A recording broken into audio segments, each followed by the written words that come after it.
अगर किया ऐसा काम तो देना पड़ेगा 27 लाख तक का जुर्माना। नमस्कार, स्वागत है आपका हमारे चैनल डेली सऊदी न्यूज पर। खबर शुरू करने से पहले एक जरूरी सूचना आपको दे दें कि अगर आप सऊदी में फंस गए हैं, कफील आपको छोड़ नहीं रहा है, आप परेशान हैं, वापस अपने घर लौटना चाहते हैं, तो घबराए नहीं, स्क्रीन पर दिए गए नंबर पर कांटेक्ट करें।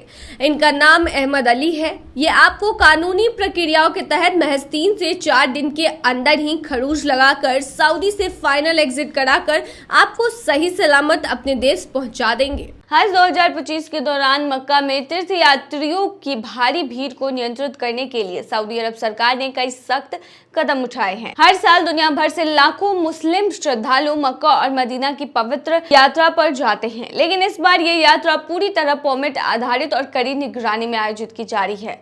हज 2025 की रस्में 4 जून से 5 जून के बीच होने की संभावना है। हालांकि ये दोनों तिथियां चांद दिखने पर निर्भर करती है। सऊदी सरकार ने साफ शब्दों में कहा है कि जो कोई भी बिना अधिकृत परमिट के हज करने की कोशिश करेगा, उस पर 10,000 सऊदी रियाल यानी करीब 4.5 लाख रुपए का जुर्माना लगाया जाएगा। यह नियम उन वीजा धारकों पर भी लागू होता है जो हज परमिट के बिना पवित्र स्थलों में प्रवेश करने की कोशिश करेंगे।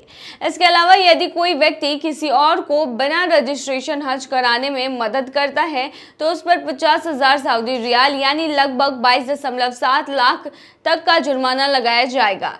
इसमें होटल मालिक, अपार्टमेंट किराए पर देने वाले या कोई भी व्यक्ति शामिल हैं जो बिना परमिट तीर्थयात्री को आश्रय देता है। ऐसे मामलों में संबंधित व्यक्ति को सऊदी अरब से निष्कासित कर दिया जाएगा और अगले 10 वर्षों तक उसे देश में प्रवेश करने की अनुमति नहीं दी जाएगी। यदि कोई व्यक्ति निजी वाहन से बिना परमिट वाले यात्री को मक्का ले जाता है और तो उसकी गाड़ी जब्त कर ली जाएगी और उस पर भी कार्रवाई की जाएगी। इस बार भारत, पाकिस्तान और बांग्लादेश जैसे कुछ देशों में आने वाले विशेष वीजा होल्डर्स के लिए वीजा टेम्पररी रूप से निलंबित कर दिया गया है ताकि अवैध रूप से हज पर जाने वालों की संख्या को रोका जा सके। भारत से हज यात्रा की शुरुआत 29 अप्रैल से हो चुकी है। पहली उड़ानें लखनऊ और हैदराबाद से रवाना हुई है। इस वर्ष कुल 1,22,518 भारतीय तीर्थयात्री हज पर जाएंगे, जिनके लिए भारत सरकार ने व्यापक तैयारियां की है, जिसमें टीकाकरण, चिकित्सा सुविधा, ठहराव और यात्रा के सभी आवश्यक प्रबंधन शामिल है। सऊदी सरकार की यह सख्ती तीर्थयात्रियों की सुरक्षा सुनिश्चित करने और हज को शांतिपूर्ण व सुव्यवस्थित रूप से संपन्न कराने के लिए है। तो इस बार अगर आप हज में कोई भी कोताही करते हुए पाए जाएंगे या फिर गलत तरीके से करेंगे तो बता दें आपके ऊपर फाइन लगेगा और ये फाइन काफी हैवी हो सकता है। सऊदी में प्रवासी कैसे ले सकते हैं लोन, चलिए बताते हैं। नमस्कार, स्वागत है आपका हमारे चैनल डेली सऊदी न्यूज पर। खबर शुरू करने से पहले जरूरी जानकारी आपको दे दें कि अगर आप सऊदी में फंस गए हैं, वहां पर नियोक्ता आपको छोड़ नहीं रहा है, आप अपने देश वापस लौटना चाहते हैं, तो ऐसे में आपको पता नहीं है कि आप क्या करें, तो बता दें कि आप घबराएं नहीं। नीचे दिए हुए कांटेक्ट नंबर पे आप कांटेक्ट कर सकते हैं। वहां से आपको जो जरूरी हेल्प है वो मिल जाएगी। कानूनी प्रक्रियाओं के तहत सारी कार्रवाई करके आपको महज 3 से 4 दिन के अंदर खरूज लगाकर वापस अपने देश सही सलामत पहुंचा दिया जाएगा। तो दिए गए नंबर पर आप संपर्क कर सकते हैं। सऊदी अरब में प्रवासी होने के बावजूद पर्सनल कैश लेना मुश्किल नहीं है, खासकर अगर आपकी सैलरी अच्छी है और सीमा क्रेडिट रिपोर्ट क्लियर है। एसएनबी, अल राजी जैसे बड़े बैंक प्रवासी कर्मचारी को भी आसानी से लोन दे देते हैं।